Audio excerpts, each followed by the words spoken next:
Every rivet tells a story.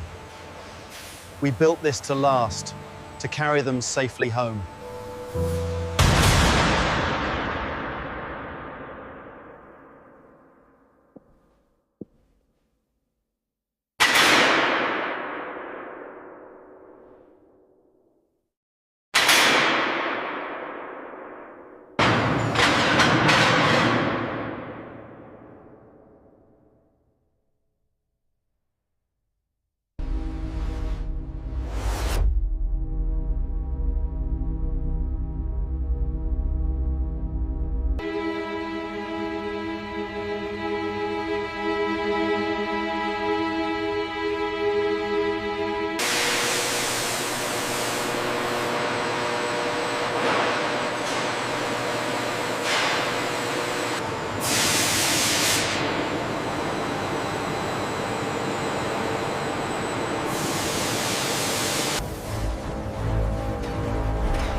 The deflection at station 450 looks good.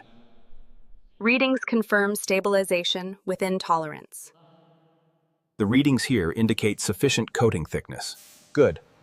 Mark Sector 3 Bravo as compliant for treatments applied.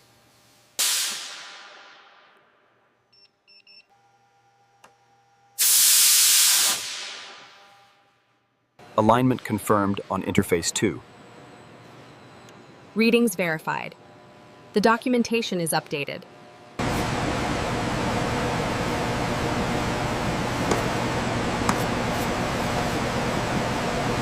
All primary connections secure on this section.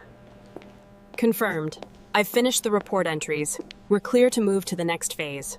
This connection right here seems loose. Agreed. Note it down for further review.